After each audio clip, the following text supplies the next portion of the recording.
안녕하세요. 미래를 설계하라. 경제잡학사전 진행의 유상화입니다. 오늘은 신예지 전승현 그리고 김가은 아나운서와 함께합니다. 안녕하세요. 안녕하세요. 안녕하세요. 네, 지난밤 뉴욕 증시는 긍정적인 흐름 속에 마감했습니다. 트럼프 대통령의 우호적인 발언 덕분이었는데요. 미중 무역 협상이 잘 진행되고 있다고 발표하면서 간밤 뉴욕 증시는 3대 지수 모두 상승하면서 마감했습니다. 정치적 불확실성이 해소되는 모습인데요. 여기에 지역 은행들의 부실 우려가 조금은 줄어들면서 최근 약했던 은행주들도 급등하면서 올라오는 모습이었습니다. 여기에 아메리칸 익스프레스의 깜짝 실적까지 더해지면서 투자 심리를 더했는데요.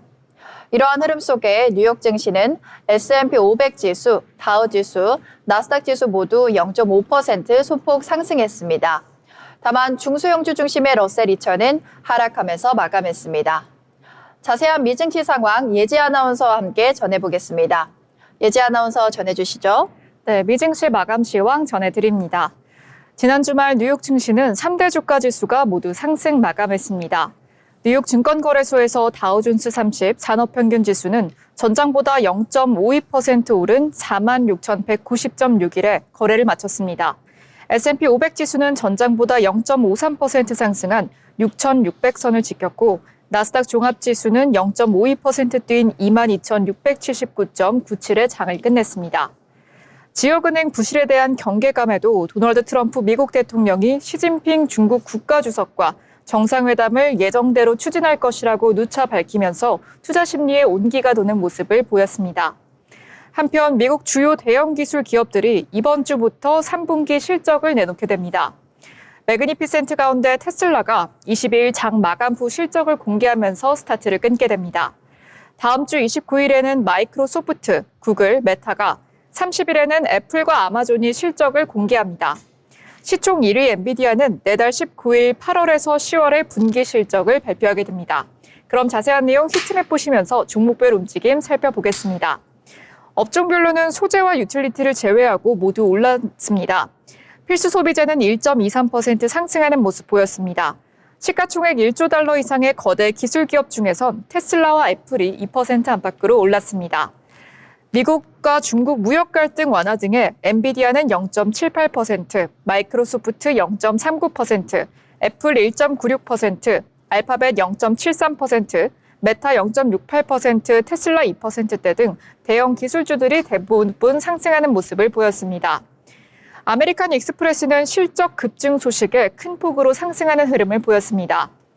반면 오라클이 장기적 전망에 대한 의구심이 제기된 가운데 큰 폭으로 하락했고 증권 중개회사 인터랙티브 브로커스 그룹은 시장 예상치를 상회하는 실적에도 하락했습니다.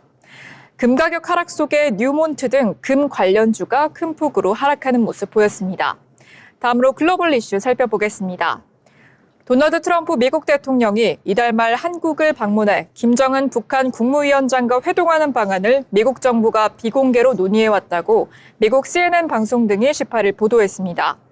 판문점을 관할하는 유엔군 사령부는 트럼프 대통령 방한 기간 공동경비구역 특별견학을 중단할 것으로 알려졌습니다. 트럼프 대통령은 아시아 태평양 경제협력체 APEC 정상회의를 계기로 29일과 30일 방한하는 일정을 조율 중입니다. 일각에선 트럼프 대통령이 방한 기간 김 위원장의 회동을 제안할 가능성에 대비한 것이 아니냐는 관측이 나오고 있습니다. 다음 소식입니다. 글로벌 디지털 자산 시장이 빠르게 팽창하는 가운데 중국 정부가 홍콩에서 추진되던 스테이블 코인 발행 프로젝트에 제동을 걸었습니다. 알리바바 계열인 엔트그룹과 징둥닷컴 등 주요 빅테크 기술 대기업들이 참여하려던 이 사업은 중앙정부의 지시에 따라서 전면 보류됐습니다. 이는 단순한 규제 조치가 아니라 디지털 통화 시대를 맞아 중국의 금융 전략과 통화 주권을 둘러싼 근본적인 고민을 드러내고 있습니다. 중국은 이미 지난 2021년부터 가상화폐 거래와 채굴을 전면 금지하는 등 보수적인 디지털 자산 정책을 유지해왔습니다. 다음 소식입니다. 중국의 경제 성장률이 1년 만에 최저 수준을 기록했습니다. 중국 국가통계국은 20일 3분기 국내 총생산이 전년 동기 대비 4.8% 증가했다고 밝혔습니다. 로이터 통신 예상치인 4.8%와는 일치했지만 2분기인 5.2%에 비해 둔화했고 1년 만에 최저로 나타났습니다. 직전 분기 대비로는 1.1% 성장했습니다. 부동산 시장이 침체에서 벗어나지 못하는 상황에서 소비는 부진하고 미국과의 무역 갈등이라는 복합적인 요인들이 중국 경기 침체의 흐름을 잡고 있습니다. 특히 최근 중국 히토류 통제를 강화하는 조치를 내놓으면서 미국과의 갈등이 재고조되며 투자 심리가 위축됐습니다. 이로 인해 중국 정부의 경기 부양책에 대한 압박이 커지고 있습니다. 다음 소식입니다. 세계 3대 국제 신용평가사인 스탠더드 앤드 푸어스가 프랑스의 국가 신용 등급을 AA-에서 A+로 한 단계 하향했습니다. 또 다른 국제 신용평가사인 피치도 지난달 프랑스의 신용 등급을 한 단계 내리는 등 프랑스는 한 달 사이에 3번이나 국가 신용 등급이 강등되는 처지에 놓이게 되었습니다.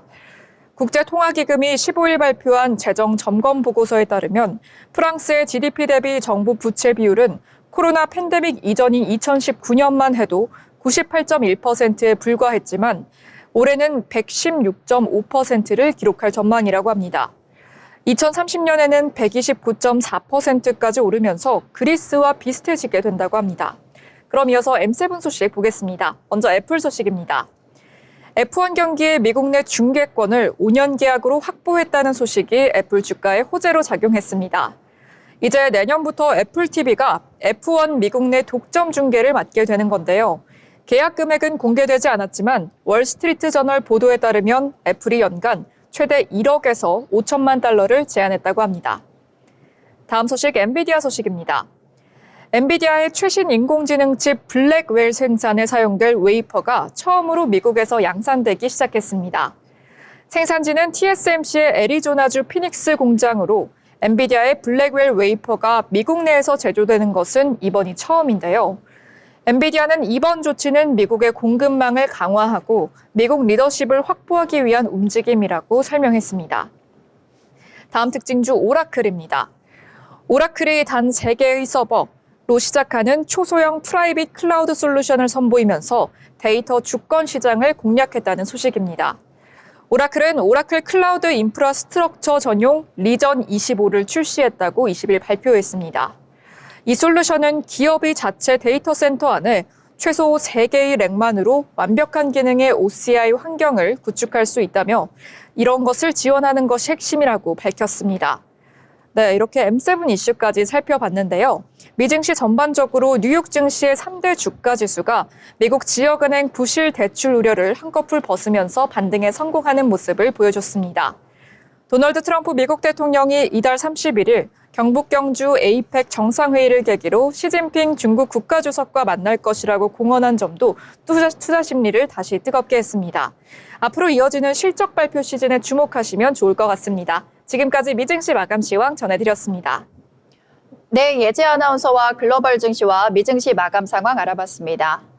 투자 심리가 조금은 회복되는 모습입니다. 아마도 트럼프의 긍정적인 공언이 영향을 크게 미친 것 같은데요. 에이펙 미중 정상회담이 예정대로 개최가 될지 많은 사람들의 이목이 집중이 됐었습니다. 아마도 트럼프의 이런 긍정적인 발언 덕분에 미중 회담이 정상적으로 개최가 될 부분에 조금 더 점쳐지고 있는데요. 더불어서 기업들의 발표도 실적 발표도 이어지고 있죠. 이러한 흐름 속에 투자 열기가 더욱 뜨겁게 이어질 것 같은 흐름입니다. 이어서 볼 소식은 최근 핫한 이슈를 알아보는 모 이슈 시간입니다. 오늘은 승현 아나운서가 어떤 이슈 준비하셨을지 궁금한데요. 승현 아나운서 어떤 이슈 준비하셨나요? 네, 오늘은 기후에 대해서 얘기해 보겠습니다. 이산화탄소 줄이기만 하면 된다고요? 이제는 줄이는 것이 아니라 돈이 되는 시대입니다. 오늘의 모 이슈 키워드는 기후경제입니다. 네, 이제 탄소는 환경의 문제가 아니라 새로운 자산, 즉 돈이 되는 경제의 중심으로 떠오르고 있습니다. 지구온도가 1.5도 오르는 걸 막기 위해 전 세계가 달리고 있습니다. 유럽연합은 탄소 국경세를 도입했고 미국과 일본, 한국까지 모두 2025 탄소 중립을 국가 목표로 내세웠습니다. 그런데 여기서 흥미로운 사실, 탄소를 줄이는 행위가 이제 기업의 비용이 아니라 수익이 되고 있다는 점인데요. 바로 탄소 배출권 거래제 때문이죠. 네, 탄소 배출권이란 말 그대로 기업이 배출할 수 있는 이산화탄소의 허용량을 뜻합니다. 정부가 올해는 이만큼만 배출해도 된다고 정해놓으면 그 한도 안에서 움직이는 건데요. 만약 기업이 배출량을 줄이면 남는 허용량을 팔 수 있고 반대로 초과했다면 돈을 주고 사야 합니다. 즉, 탄소를 줄인 기업은 돈을 벌고 많이 배출한 기업은 돈을 잃는 구조인데요. 환경보호가 곧 경제적 인센티브로 이어지는 겁니다. 네, 실제 시장은 이미 거대하게 움직이고 있습니다. 2023년 기준 전 세계 탄소 배출권 시장 규모는 약 1,000조 원. 그중 유럽연합 배출권 거래제는 가장 활성화된 시장으로 1톤 탄소 가격이 100유로를 돌파하기도 했는데요. 네, 한국도 예외가 아닙니다. 국내 탄소 배출권 시장은 연간 거래액이 3조 원을 넘었고 SK, 삼성, 포스코 같은 대기업들은 감축 실적을 통해 수백억 원 규모의 배출권을 확보했습니다. 네, 이제 탄소 감축은 단순한 CSR이 아니라 기업의 경쟁력이 된 셈이죠. 네, 하지만 탄소가 돈이 된 건 단지 배출권 거래 때문만이 아닙니다. 친환경 투자, 즉 그린 파이낸스 시장도 폭발적으로 성장 중인데요. 전 세계 ESG 펀드의 규모는 약 4조 달러를 넘어섰고 투자자들은 친환경 기업이 곧 미래의 수익이라고 말합니다.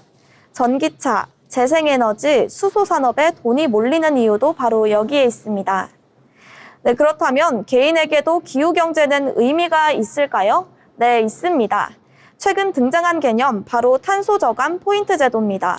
전기나 수도, 가스 사용량을 줄이면 포인트를 적립해 현금처럼 쓰는 제도인데요. 일상 속 절약이 곧 경제적 보상으로 돌아오는 구조입니다. 또한 블록체인 기반의 탄소 크레딧 NFT가 등장하면서 개인도 디지털 자산으로 탄소 감축에 참여할 수 있게 됐습니다.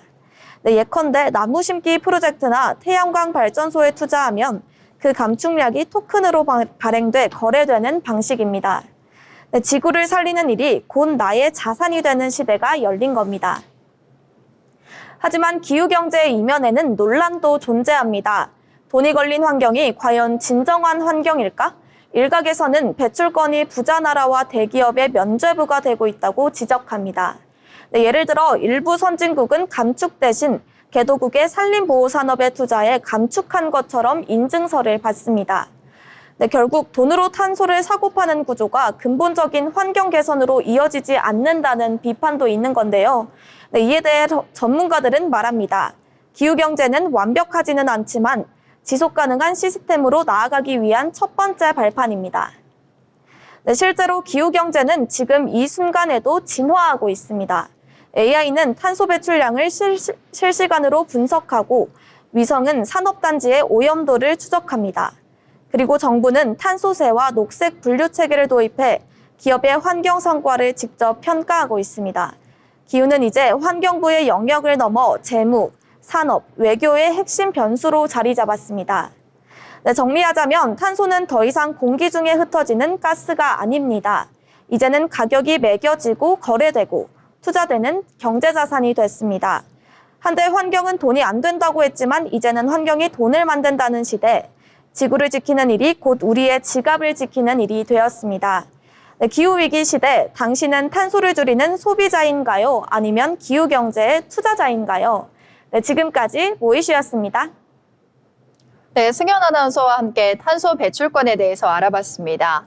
탄소를 줄이는 게 단순히 가스를 줄이는 것이 아니라 이제는 경제 자산을 줄이는 게 됐다는 것에 대해서 잘 알아봤습니다.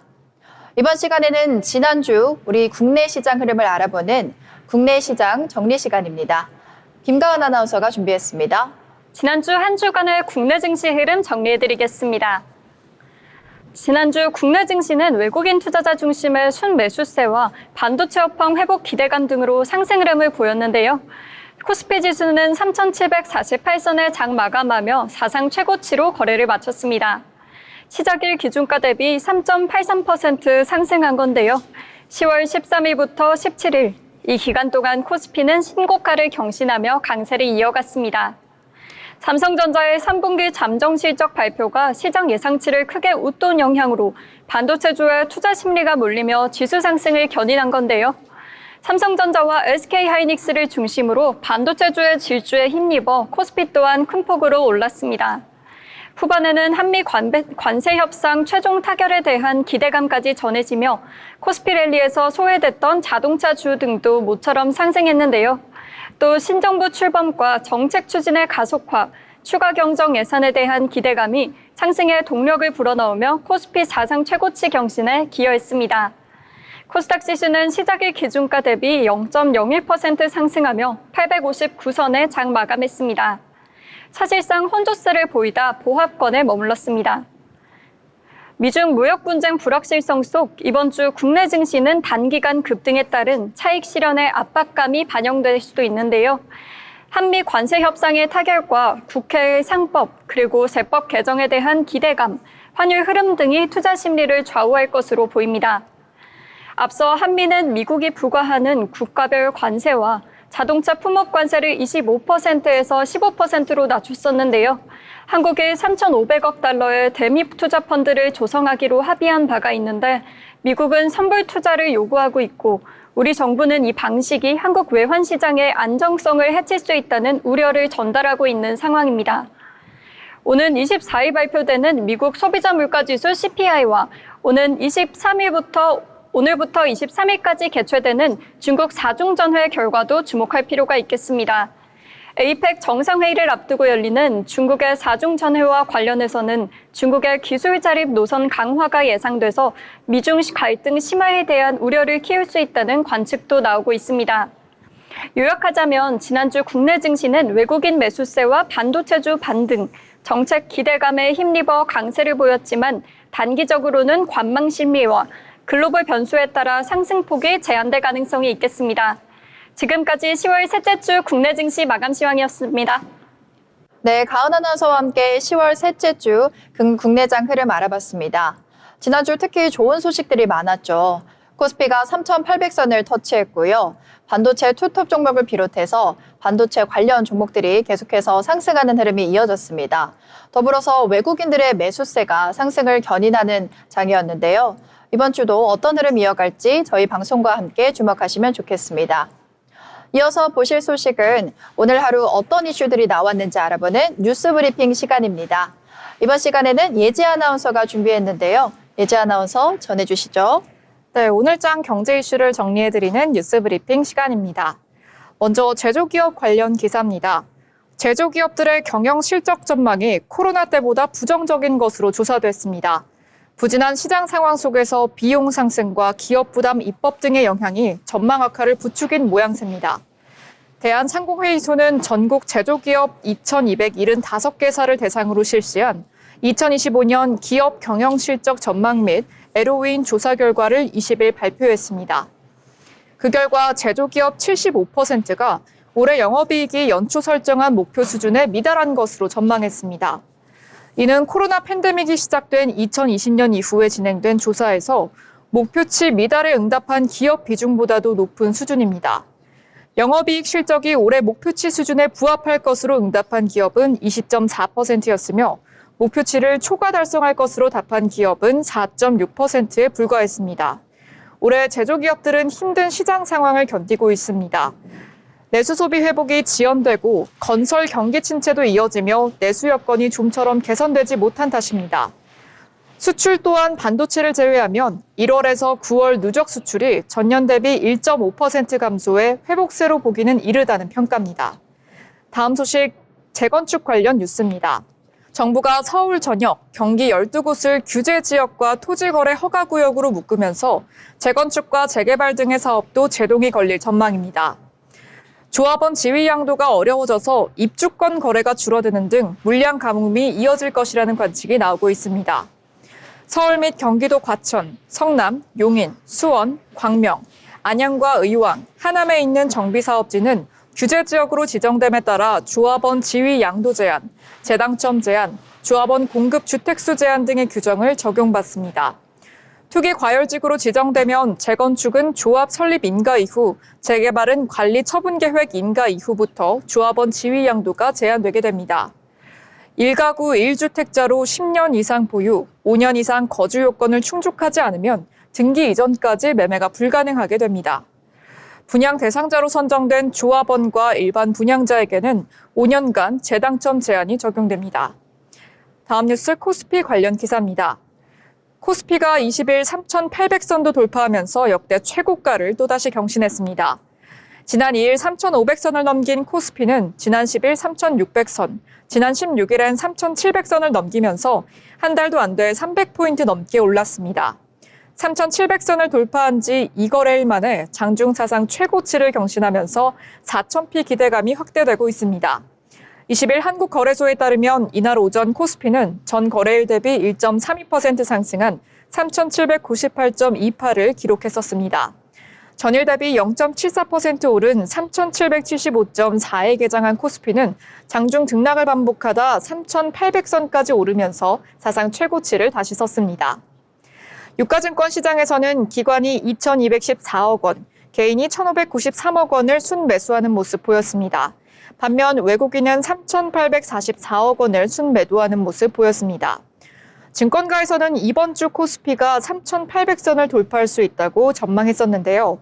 한미 관세 협상 타결의 기대감, 증시 부양책이 상승 요인으로 꼽혔습니다. NH투자증권연구원에 따르면 한미 협상은 투자 방식과 통화 스와프 문제에 이견을 보이면서 난항을 겪었지만 양국 경제 수장의 긍정적인 발언으로 타결 가능성이 관측되고 있다고 설명했습니다. 대신증권연구원도 에이펙 회의 이전으로 한미 무역협상 주요 내용이 도출될 가능성이 있다면서 오는 23일 예정된 한국은행의 금통위 이후 통화 변동성이 완화된다면 외국인 수급에 긍정적인 영향을 줄 것이라고 설명했습니다. 다음 소식 비트코인 전망 관련 기사입니다. 비트코인 암호화폐 시장에 대한 정확한 예측으로 유명한 존 글로버 레든 최고 투자 책임자가 2023년 초에 시작된 비트코인 강세장이 최근 10만 5천 달러 붕괴로 끝난 것으로 보인다고 경고했습니다.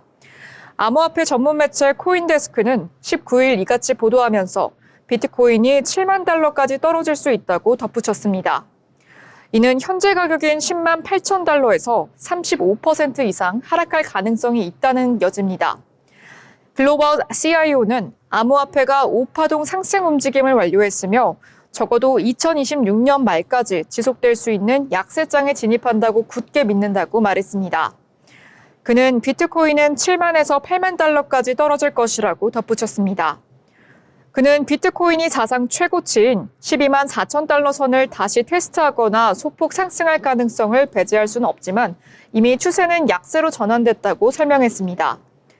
그는 엘리엇 파동 이론을 근거로 이같이 전망했는데요. 엘리엇 파동은 1938년 랄프 넬슨 엘리엇이 도입한 것으로 투자자들의 심리가 예측 가능한 주기로 움직인다는 생각에 기반을 두고 있습니다. 그의 약세 전망은 각 반간기 이후에 18개월 후에 정점을 찍은 뒤에 약세장에 진입하는 비트코인의 역사적인 추세와 정확히 일치합니다. 최근의 반감기는 2024년 4월에 발생한 바 있습니다. 지금까지 뉴스 브리핑 전해드렸습니다. 네, 요즘 제조업 경기나 부동산 규제 소식은 다소 부담스럽게 느껴집니다. 다만 국내 증시에 대한 기대감은 이어지면서 계속 상승하는 흐름을 이어가고 있는데요. 가상자산 시장도 불확실성이 커진 만큼 투자자분들은 이 점 유의하셔서 시장을 신중하게 지켜보셔야 할 것 같습니다. 미래를 설계하라. 경제잡학사전에서 그 해답을 찾으실 수 있습니다. 본 방송에서 제공하는 정보는 투자 판단에 대한 조언일 뿐 해당 종목 가치의 상승 또는 하락을 보장하지 않습니다.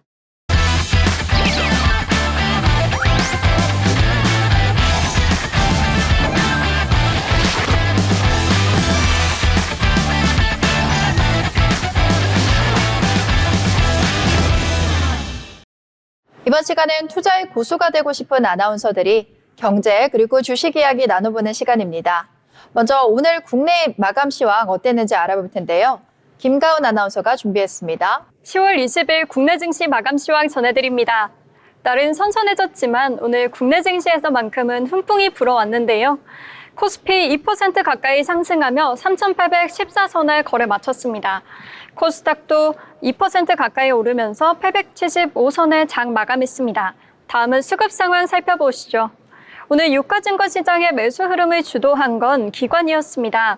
개인과 기관이 6천억 넘게 팔았지만 기관이 6,400억 넘게 매도 물량을 주워 담으며 상승 흐름을 주도했습니다. 다음은 코스닥입니다. 외국인과 기관이 각각 1,407억, 688억 사들였는데요. 개인은 2천억 가까이 팔았습니다. 다음은 시총 상위 종목들의 흐름 살펴보겠습니다. 먼저 코스피 시총 상위 1위부터 5위입니다. 오늘 대부분의 종목들이 빨간불 켜냈는데요. 삼성전자 오늘 강보합권에서 움직이며 98,000원대 기록했습니다. SK하이닉스도 4% 넘게 큰 상승폭 보여주며 48만 5천원대에 거래를 마쳤습니다. 삼성바이오로직스도 1.5% 가까이 상승하면서 113만 원 선에 장 마감했습니다. 다음은 6위부터 10위 살펴보시죠. 하나에어로스페이스 오늘 5% 가까이 상승하며 95만 3천 원에 거래됐습니다. 자동차 관련주인 현대차와 기아 모두 2% 넘게 상승했습니다. 다음은 코스닥 6위부터 10위 살펴보시죠. 파마리서치 오늘 9% 넘게 오르며 60만 2천 원에 거래를 마쳤습니다. HLB와 리가켄바이오 4% 가까이 상승하며 각각 4만 1,000원, 8만 7천 원 선에 장 마감했습니다. 지금까지 국내 증시 마감 시황이었습니다. 가은 아나운서가 오늘 국내 증시 상황 잘 마감해 주셨고요. 오늘은 2차 전지와 바이오, 그동안 조금 빠졌던 종목들이 다시 올라가는 모습이었습니다. 그렇게 코스피와 코스닥 그리고 시총 상위까지 알아봤으니까요. 이제 특징주 알아볼 시간입니다. 먼저 예지 아나운서가 첫 번째 특징주 준비했습니다. 네, 오늘의 특징주 전해드립니다. 오늘의 특징주는 남북 경협주로 묶인 코데즈 컴바인부터 소개드리겠습니다. 도널드 트럼프 미국 대통령이 김정은 북한 국무위원장의 깜짝 회동을 논의하고 있다는 외신 보도에 남북 경협주가 동반 강세를 보였습니다. 20일 앞서 CNN은 18일 복수의 소식통을 인용해 도널드 트럼프 행정부가 트럼프 대통령의 다음 달 아시아 순방 때 김정은 위원장과 회담을 비공개적으로 논의하고 있다고 보도했습니다. 다만 회담 성사 가능성은 적다는 전망도 나오고 있는데요. 보도에 따르면 아직 회담 개최에 필요한 실질적인 계획을 세우지 않았으며 트럼프 대통령의 첫 임기 때처럼 미국과 북한 간의 직접적인 소통도 현재는 없다고 설명했습니다. 좋은 사람들은 과거 개성공단 입주사였으며 코데즈 컴바인은 최대 주주 코튼클럽이 개성공단 입주 기업이었다는 점에서 남북경협 관련주로 꼽힙니다.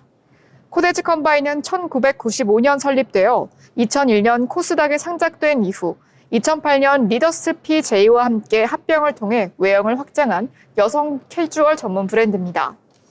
2002년 자체 브랜드 코데즈 컴바인을 출시해 국내 여성복 시장에서 높은 인지도를 확보했으며 2016년에는 미국 이너웨어 브랜드인 조키와 라이선스 계약을 체결해 브랜드 포트폴리오를 다변화했습니다. 또 2020년부터는 마스크 등 의약 외프 시장에 진출하며 사업 영역을 확장하고 있습니다. 이러한 좋은 소식에 코데즈 컴바인의 차트 한번 살펴보시겠습니다. 코데즈 컴바인 같은 경우에는 4거래일 연속 상승세를 이어오고 있었습니다. 그러면 자세한 차트 한번 살펴볼 텐데요. 오늘 코데즈 컴바인의 시가 9.43%로 출발했습니다. 고가는 장중한 때 21.89% 상승한 3,230선을 터치했고요. 종가는 13.91%, 윗골이 살짝 반납하면서 종가 3,045선에 마감했습니다. 네, 이렇게 코데즈 컴바인 첫 번째 특징주 알아봤습니다. 이어서 보실 특징주는 LG전자입니다. 오늘 장에서 단연 돋보였던 특징주인데요.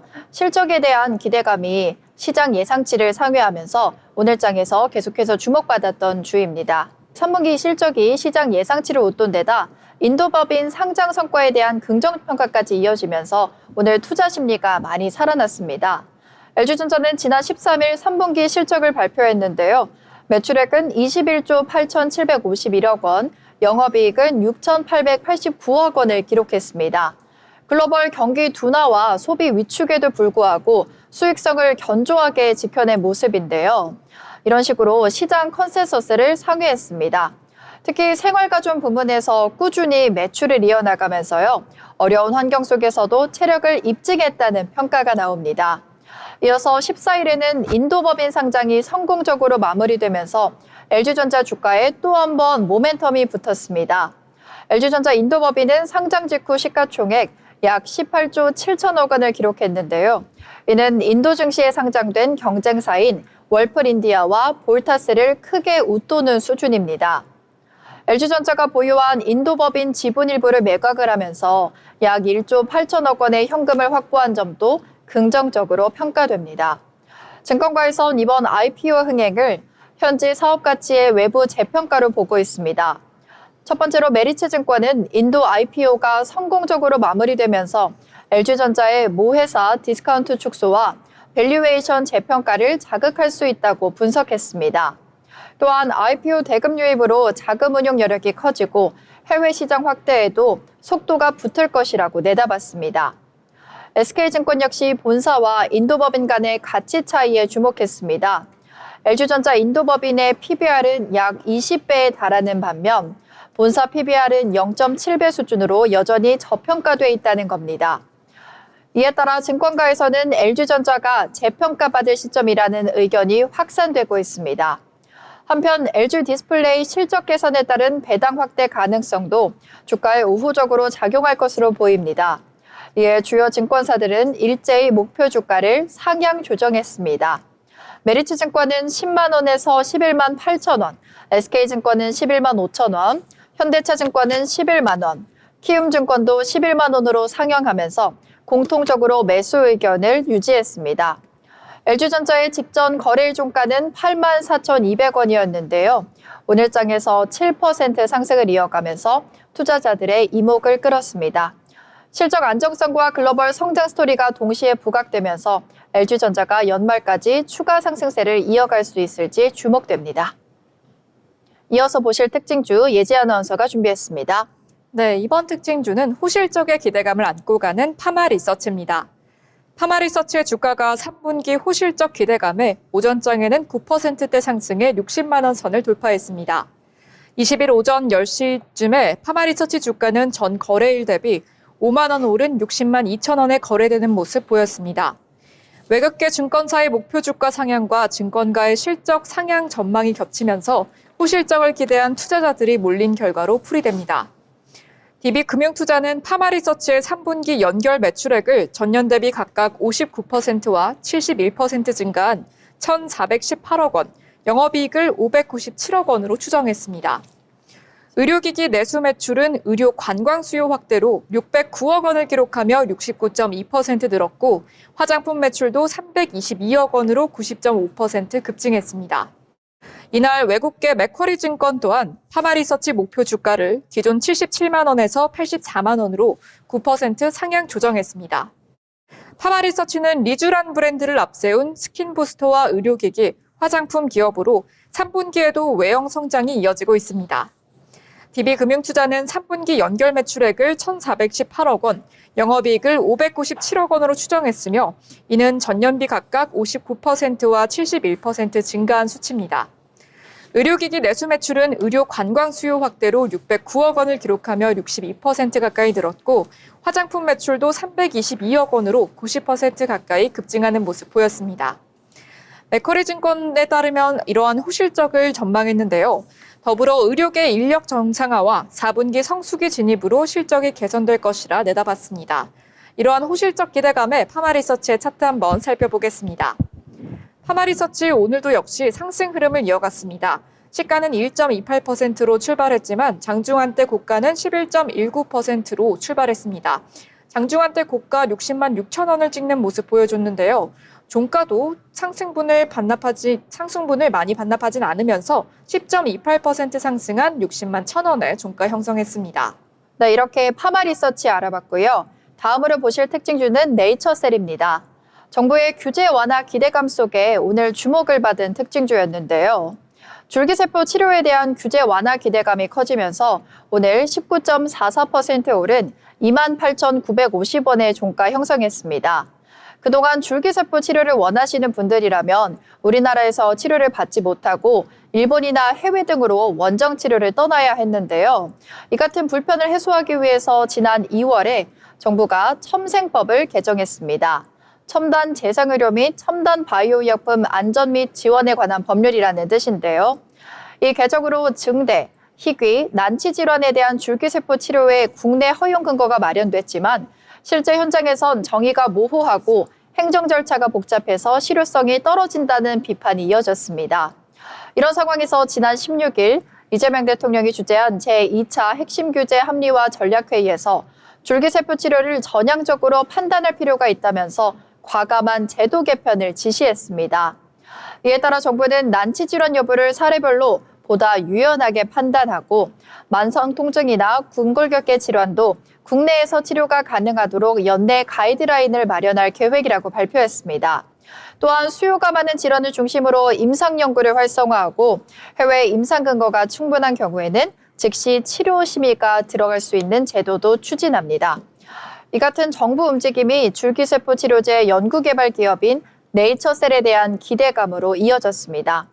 네이처셀은 자가 지방률의 줄기세포를 이용한 희귀 난치질환 치료제 개발과 해외 임상시험을 진행하고 있고 줄기세포 배양의 원료를 활용한 화장품, 건강식품 사업도 함께 영위하고 있습니다. 현재 최대 주주는 바이오스타 줄기세포 기술연구원으로 라정찬 회장이 해당 연구원의 대표이자 네이처셀의 실질적인 오너입니다. 다음 종목으로는 예지 아나운서가 또 하나 준비하셨는데요. 어떤 종목일까요? 네, 이번 특징주는 정부 정책의 수혜를 받는 로봇주, 휴림로봇입니다. 휴림로봇의 주가가 급등하면서 시장의 주목을 받고 있습니다. 한국거래소에 따르면 휴림로봇의 주가는 오전에 전장 대비 24.86% 상승한 5,750원에 거래되는 모습 보였습니다. 이는 정부가 내년부터 조선과 로봇, 자동차 드론 등의 산업 분야에 대해서 인공지능 대전환을 본격화한다라는 소식이 전해지자 관련주로 매수세가 몰리는 것으로 풀이됩니다.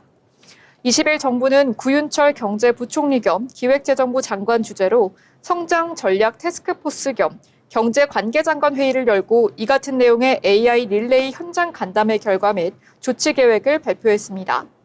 이재명 대통령은 공공 및 산업 분야의 AI 전환을 공약으로 내걸어왔으며 AI 대전환을 위해 내년도 AI 관련 예산을 올해 대비 3배 이상 늘린 10조 1천억 원으로 편성했습니다.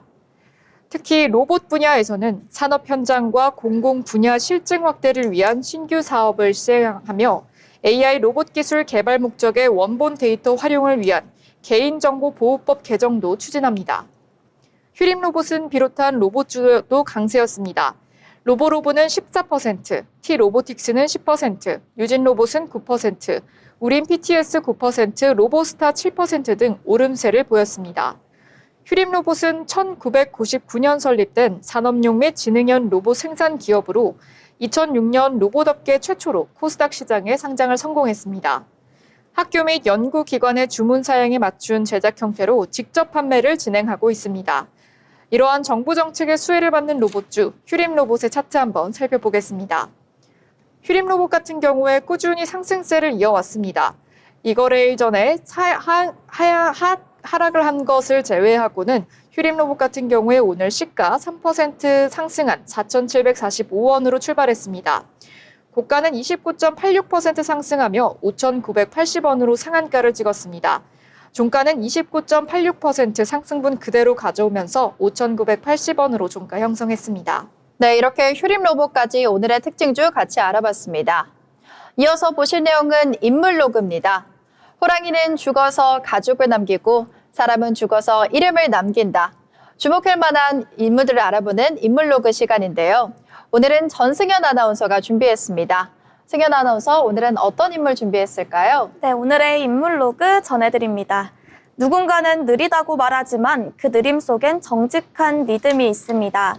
네, 서울 종로의 한 골목, 아침부터 빵 굽는 냄새가 은은히 퍼지고 직원들의 웃음소리가 가게 문틈으로 새어나옵니다. 이곳은 발달장애인과 비장애인이 함께 일하는 카페 베어베터. 오늘의 인물로그, 사람의 가능성을 믿는 기업가 김정호 대표의 이야기입니다. 네, 김정호 대표는 원래 광고회사 임원이었습니다. 성과 중심의 빠른 세계에서 늘 효율을 준비하던 그에게 어느 날 한 발달장애 청년의 이야기가 마음을 울렸습니다.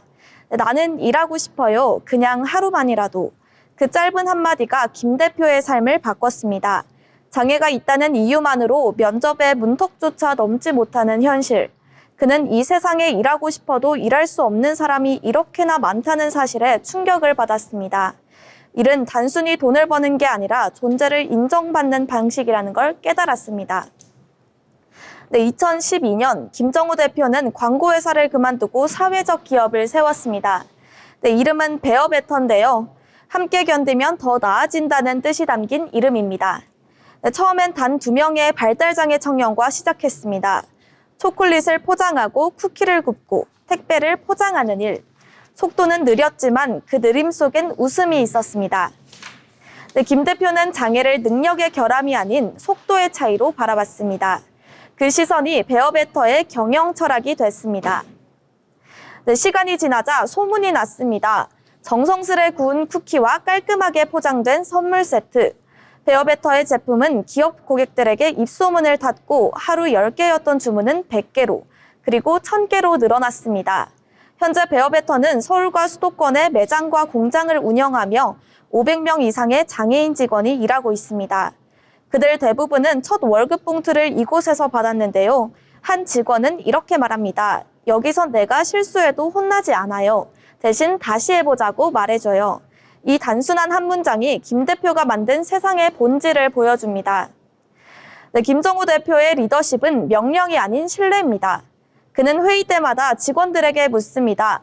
이 일 너희가 보기엔 어때? 직급이나 나이보다 의견을 내는 용기를 더 중요하게 여깁니다. 발달장애 직원에게도 관리직 직원에게도 동등하게 말을 걸고 함께 결정합니다.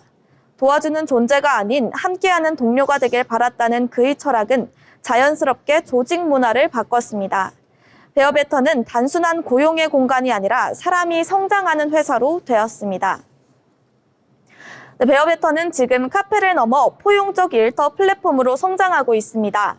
쿠키, 커피, 베이커리뿐만 아니라 친환경 포장재 사업과 브랜드 굿즈 제작 등 다양한 분야에서 새로운 일자리를 만들고 있습니다. 뿐만 아니라 다른 기업들과 협업해 장애인 고용 모델을 전파하는 역할도 하고 있는데요. 2022년에는 유엔이 선정한 지속가능 기업 사례로 소개되며 국제적으로도 주목받았습니다. 네, 김 대표는 말합니다. 우리가 만든 쿠키 한 봉지가 누군가의 자존감을 지켜주는 일이라면 그게 진짜 사회적 가치가 아닐까요? 네, 어떤 사람에게는 당연한 출근이 누군가에는 평생의 꿈일 수 있습니다. 김정우 대표는 그 꿈의 문을 열어주었습니다. 완벽하지 않아도 괜찮다. 함께라면 세상은 충분히 따뜻해진다. 그의 이야기는 오늘의 우리에게 이렇게 묻습니다. 당신의 오늘 누구와 함께 일하고 있나요? 오늘의 인물 로그 베어베터 대표 김정호 대표였습니다. 네, 국내뿐 아니라 국제적으로도 주목을 받고 있는 김정호 대표의 베어베터 잘 들었습니다. 이어서 보실 내용은 투자 리포트 시간입니다. 기업들의 실적과 더불어서 어떠한 가능성을 가지고 있는지 예지 아나운서와 함께 알아보겠습니다. 예지 아나운서 전해주시죠. 네, 시장 흐름과 산업을 분석하는 투자 리포트 시간입니다. 오늘 소개해드릴 리포트는 유진투자증권이 작성한 인도에서도 가전은 역시 LG라는 제목의 리포트입니다. 이 리포트는 지난 10월 14일 LG전자의 인도법인 상장을 기점으로 LG전자가 인도 시장에서 보여주는 전략적인 우위와 그에 따른 기업 가치 재평가 가능성을 분석하고 있는 리포트입니다. 먼저 LG전자의 인도 자회사인 LG 일렉트릭스 인디아 리미티드, 줄여서 LG 인도법인은 2025년 10월 14일 인도 국립증권거래소에 상장했습니다. 공모가는 밴드 상단인 1,140루피로 결정됐고요. 상장 당일 시초가는 1,714.9루피를 기록하면서 공모가 대비 약 50% 상승한 채 데뷔했습니다. 현재 시점 기준 종가는 약 1,669루피 수준인데요. 이를 기준으로 환산한 시가총액은 무려 18조 3천억 원에 달한다고 합니다. 이는 LG전자 본사의 시총인 13조 7천억 원보다 약 33% 이상 높은 수치로 자회사가 모회사를 넘어서는 독특한 구조가 현실화된 사례라고 할 수 있겠습니다. 그렇다면 LG전자는 왜 하필 인도에서, 그것도 지금 IPO를 추진한 걸까요? 그 배경에는 인도 가전시장의 성장성과 구조적 특성이 자리하고 있습니다. 인도는 현재 세계에서 가장 빠르게 성장하는 소비시장 중 하나입니다. 2025년 기준 인도의 예상 GDP 성장률은 6.6%로 전 세계 주요국 중 1위 수준이라고 합니다. 이러한 빠른 경제 성장과 함께 중상층의 확산, 도시화 가속, 인프라 확충이 동시에 진행되면서 가전제품 수요가 폭발적으로 증가하고 있는 상황이라고 합니다. 그럼 LG전자는 인도 시장에서 어떤 전략으로 움직이고 있을까요? 리포트에 따르면 LG전자는 현재 인도 시장에서 냉장고와 세탁기, 에어컨과 TV 등 주요 품목에서 모두 점유율 1위를 기록하고 있습니다. 보급형 제품부터 프리미엄 라인까지 전 품목 가격대에서 점유율 1위를 차지하고 있는 구조인데요. 이는 단기간에 만들 수 있는 결과도 아니고 수년간의 전략적인 마케팅과 AS 인프라 확충, 현지 맞춤 제품 개발이 있었기에 가능했다라는 분석입니다. LG전자는 인도에만 총 3개의 생산 기지를 운영 중이라고 합니다. 노이다와 푸네, 그리고 스리시티 공장이 그 예라고 합니다. 이번 LG전자 인도법인의 상장, 단순한 자금 조달 그 이상이라는 평가를 받고 있습니다. 첫째로는 글로벌 자회사 가치 재평가의 신호탄이 되었다는 점입니다. 시장에서는 그동안 LG전자 인도법인의 가치가 저평가되고 있었다라고 분석을 했는데요. 이번 상장을 통해서 시장에서 직접 그 가치를 확인시켜준 셈입니다. 둘째, LG전자 본사 입장에서도 약 1조 8,600억 원이라는 현금을 확보하게 됐습니다. 이 자금은 단순한 재무 안정성뿐만 아니라 향후의 신사업 투자 여력 확보 측면에서도 긍정적인 부분이 되겠습니다. 오늘 소개해드린 리포트의 핵심 메시지는 한 줄로 요약하면 이렇습니다. 인도 가전시장은 일시적인 성장 테마가 아니라 LG전자의 구조적인 성장 발판이 되겠다라는 내용이겠습니다. 오늘 브리핑이 투자 판단에 도움이 되셨길 바라며 지금까지 투자 리포트 전해드렸습니다. 네, 오늘 장에서 특징주로도 언급되었던 LG전자죠. LG전자에 관련한 인도에서의 성장성을 다룬 투자 리포트 같이 살펴봤습니다. 지금까지 투자 리포트 살펴봤고요. 아울러 본 방송에서 제공하는 정보는 투자 판단에 대한 조언일 뿐 해당 종목 가치의 상승 또는 하락을 보장하지 않습니다.